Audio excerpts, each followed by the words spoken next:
ये एक्सरसाइज 3.1 ये कुछ शेप्स दे रखे हैं और ये क्लासीफाई करवा रहा है, classify each of them on the basis of the following.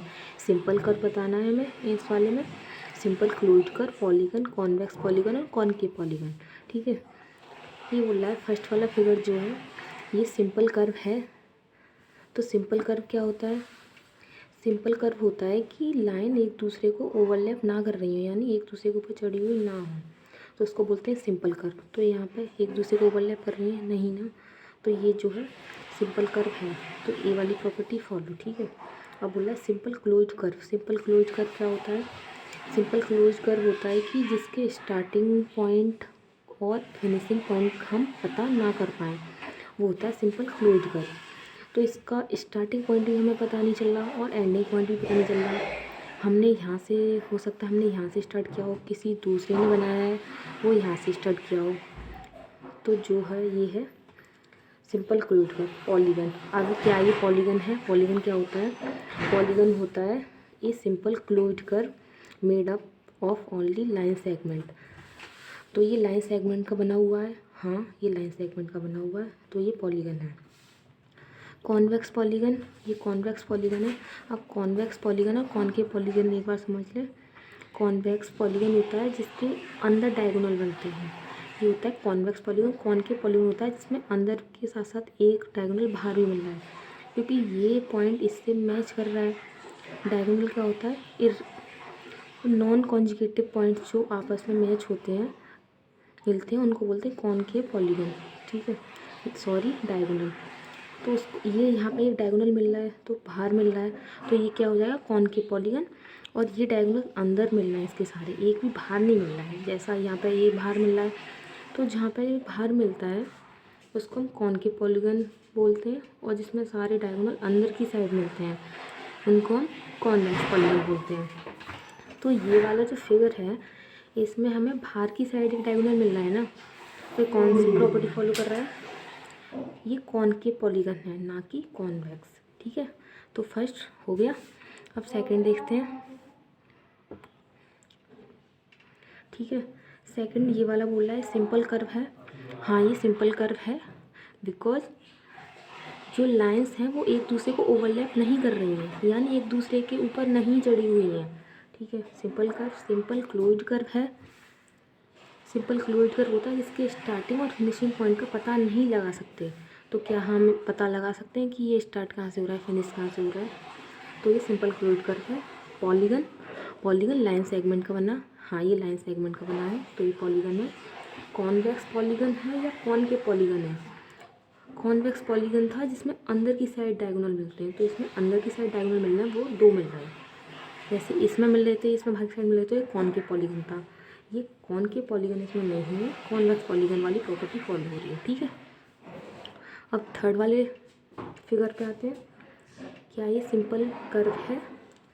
Simple curve होता है कि पहले तो हमें ये देखेंगे प्लेन कर्व है कि नहीं। प्लेन कर्व क्या होता है कि हम डायग्राम बनाते टाइम अपनी पेंसिल हमें उठानी ना पड़े, हम इसको बना रहे हैं, फिर हमने पेंसिल उठाई, फिर हम इस पे गए, तो पेंसिल उठानी पड़ रही है ना हमें, तो ये प्लेन कर्व ही नहीं है। प्लेन कर्व नहीं है तो ये आगे की प्रॉपर्टी तो फिर फॉलो होंगी नहीं, क्योंकि ये प्लेन कर्व ही नहीं है।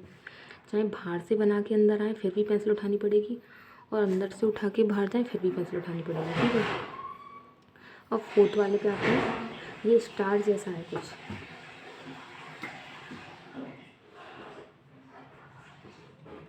सॉरी ये स्टार शेप है। अब ये सिंपल कर्व है, सिंपल कर्व, हाँ ये जो है हमने पहले तो ये देखते हैं प्लेन कर्व है कि नहीं। तो जो स्टार है उसको हम बिना पेंसिल उठाए एक बार में ही बना देते हैं, तो ये सिंपल कर्व प्लेन कर्व है। हाँ ठीक है, अब सिंपल कर्व देखते हैं। सिंपल कर्व क्या होता है कि ओवरलैप ना करें, ओवरलैप तो कर रहे हैं इसमें, तो ये सिंपल कर्व नहीं है। अब सिंपल कर्व नहीं है तो सिंपल क्लोज्ड कर्व भी नहीं है। ठीक है, अब फिफ्थ पे आते हैं। क्या ये प्लेन कर्व है? प्लेन कर्व है क्योंकि हम इसको पेंसिल बिना उठाए एक बार में बना सकते हैं। ठीक है, अब ये सिंपल कर्व है। Simple curve not repeated same point, यानी ओवरलैप कर रहा है एक दूसरे को, नहीं कर रहा है। ठीक है, तो ये सिंपल कर्व है। सिंपल क्लोइड कर्व, इसका स्टार्टिंग पॉइंट और फिनिशिंग पॉइंट पता चल रहा है? नहीं पता चल रहा, ठीक है। तो ये सिंपल क्लोइड कर्व भी है। क्या ये पॉलीगन है? पॉलीगन होता है जो लाइन सेगमेंट का बना होता है, बट ये कर्व स्ट्रक्चर से बना हुआ है। लाइन सेगमेंट से ये बना हुआ था, ये लाइन सेगमेंट से नहीं बना हुआ, तो ये पॉलीगन नहीं है। अब पॉलीगन नहीं है तो कॉन्वेक्स पॉलीगन भी नहीं होगा, कॉनकेव पॉलीगन भी नहीं होगा, ठीक है। 6 वाली बात है, क्या ये प्लेन कर्व है? प्लेन कर्व है, क्योंकि पेंसिल उठाए बिना मैं इसे एक बार में बना सकती हूँ। सिंपल कर्व है, एक दूसरे को ओवरलैप कर रही हैं एक आध लाइन सेगमेंट, नहीं, तो ये सिंपल कर्व है। सिंपल क्लोइड कर्व है, स्टार्टिंग पॉइंट और फिनिशिंग पॉइंट हम पता कर सकते हैं? नहीं कर सकते, तो ये सिंपल क्लोइड कर्व है। पॉलीगन है? नहीं, पॉलीगन जो है वो लाइन सेगमेंट का बना होता है। इसमें लाइन सेगमेंट भी है और इसमें कर्व सेगमेंट भी है, ठीक है। तो ये पॉलीगन नहीं है। पॉलीगन नहीं है तो कॉन्वेक्स पॉलीगन भी नहीं है, कॉनकेव पॉलीगन भी नहीं है। इसको देखते हैं। प्लेन कर्व है, एक बार में हम लाइन पेंसिल को बिना उठाए बना सकते हैं, तो ये प्लेन कर्व है। सिंपल कर्व है, एक दूसरे को ओवरलैप कर रही हैं, कोई भी लाइन नहीं कर रही, तो ये सिंपल कर्व है। सिंपल क्लोइड कर्व है, यानी इसका फिनिशिंग पॉइंट और स्टार्टिंग पॉइंट पता कर सकते हैं? नहीं, तो ये सिंपल क्लोइड कर्व। ये पॉलीगन है? नहीं, ये पॉलीगन नहीं है, क्योंकि ये कर्व वाले स्टेटमेंट से बना हुआ है, तो ये पॉलीगन नहीं है। पॉलीगन नहीं है तो कॉन्वेक्स पॉलीगन भी नहीं है, कॉनकेव पॉलीगन भी नहीं है।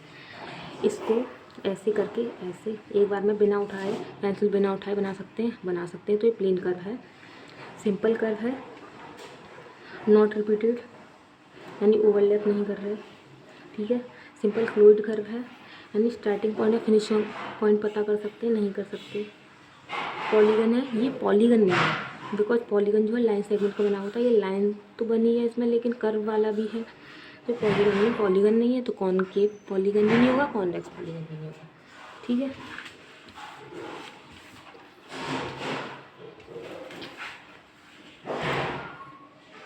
अब सेकंड क्वेश्चन है, how many diagonal does each of the following है, ठीक है।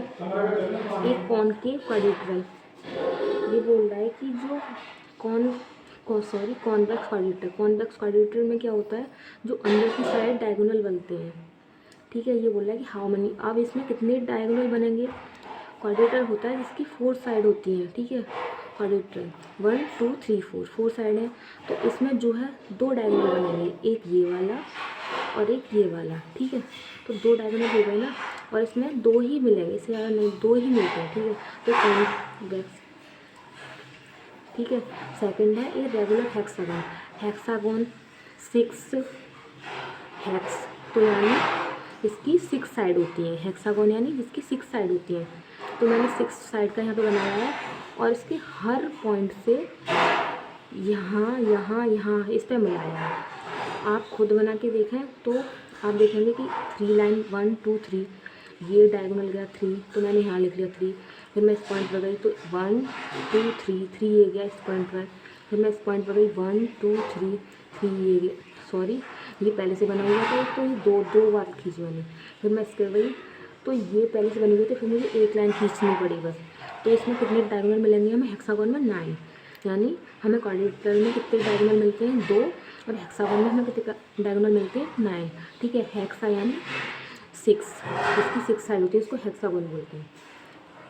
अब ट्रायंगल क्या है? ट्रायंगल में हमें 0 डायगोनल मिलता है, क्योंकि जो हमारी सबसे छोटा फैमिली होती है वो ट्रायंगल होती है, ठीक है।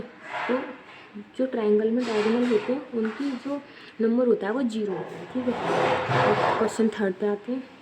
बोल रहा है what is the sum of measure of the angle of convex quadrilateral कौन सा है, ठीक है। कॉन्वेक्स क्वाड्रिलेटरल जिसके अंदर लाइंस बनती हैं, ठीक है।